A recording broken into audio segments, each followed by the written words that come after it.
کرنے کے باوجود آپ اس کو کیوں کنوکٹ نہیں کر رہے؟ کیونکہ وہاں پہ جو ورڈنگ آپ لوگوں کو اگر یاد ہو تو وہ یہ تھی کہ if court does not convict the accused after admission، تو وہاں پہ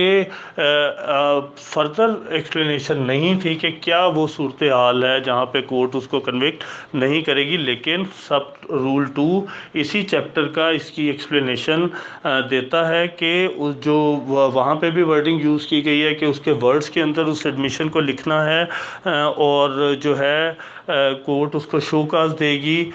کہ وہ کیوں جو ہے why he should not be convicted, اور اس کے بعد جو ہے کورٹ اس کو جو ہے کنوکٹ کر سکتی ہے۔ لیکن یہاں پہ جو گائیڈ لائن دی گئی ہے وہ یہ ہے کہ جب بھی ایکیوز جو ہے اس کا گلٹ یا پلی آف گلٹ جو ہے اس کو ریکارڈ کی جائے، تو اگر وہ کوئی ڈیفینس آفر نہیں کرتا اور وہ میٹیریل جو فیکٹس ہیں اس کو ڈینائی کرتا ہے،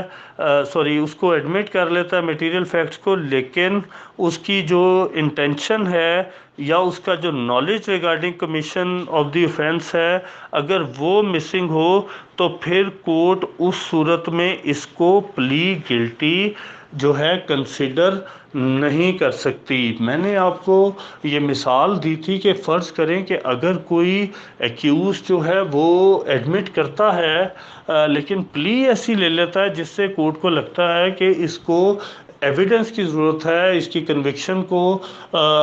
یا اس کی سینٹینسنگ کو جو ہے ڈٹرمن کرنے کے لیے یا انٹینشن کو ڈٹرمن کرنے کے لیے۔ فار ایگزامپل ایک انڈر ایج ملزم ہے، وہ کہتا ہے جی میں نے چوری کی ہے،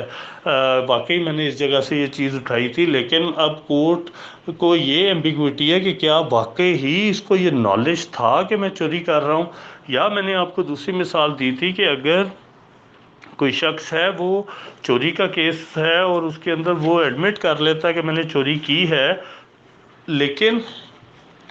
اس کی جو کورٹ کے سامنے پلی ہے اس کے اندر کوئی ایسی مجبوری اپنی ظاہر کر دیتا ہے جس کی بنیاد پہ وہ اوفینس کرنے کی بات کر رہا ہے، تو کورٹ اس وقت اس کی سزا ڈٹرمن نہیں کر سکتی، صرف اور صرف ایویڈنس ریکارڈ کرنے کے بعد ہی دیکھ سکتی ہے کہ واقعی ہی اس کے یہ حالات تھے یا نہیں تھے۔ تو اس صورت کے اندر جو ہے وہ کورٹ جو ہے ایون آفٹر ایڈمیشن بھی ہو سکتا ہے کہ ایکیوزڈ کو کنوکٹ نہ کرے۔ اور اس کے علاوہ یہ اسی چیپٹر میں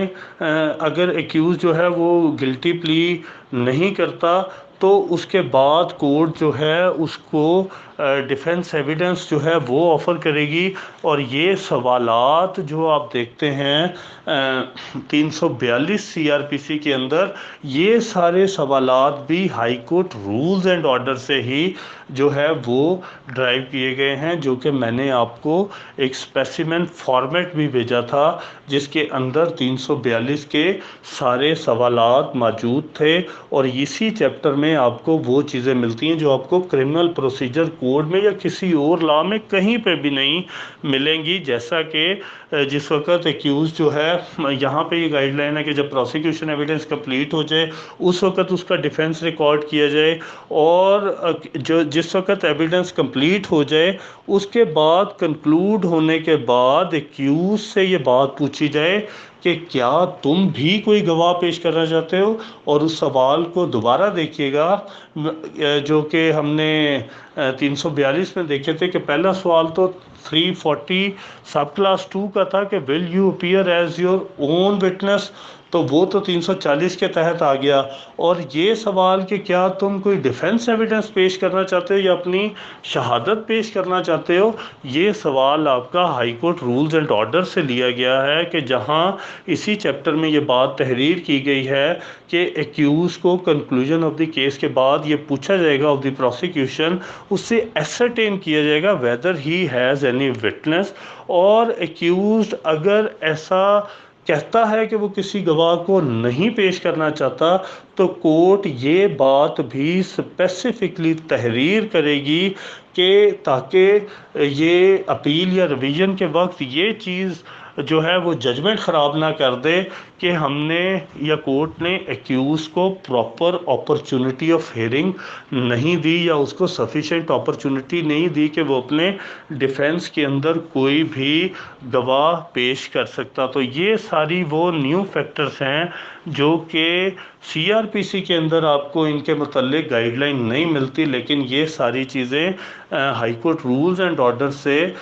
جو ہے ان کی ترتیب اور کس کس سٹیج پہ ایکیوز کو پوچھا جائے گا یا ایون ایڈمیشن کے بعد جو ہے ایکیوز کو کیوں جو ہے وہ کنوکٹ نہیں کیا جائے گا، یہ ساری چیزیں آپ کو اسی چیپٹر میں ملتی ہے. لاسٹلی 164 کی اسٹیٹمنٹ کے متعلق وہی لینگویج یوز کی گئی ہے اس کو پروو کرنے کی جو کہ آپ کو وہاں پہ بھی 244 وغیرہ میں ملتی ہے کہ اگر جو ہے ایکیوزڈ نے اس پہ کراس ایگزامینیشن کی ہے تو کورٹ اس صورت میں یا اس کو اپرچونٹی دی گئی ہے تو کورٹ اس کو بطور ایویڈنس جو ہے وہ ٹریٹ کر سکتی ہے. اور یہ ریپیٹیشن ہے of that particular section. There is nothing new with regard to statement under section 164 جو اس کو پروو کرنے کی بات ہے during course of the trial.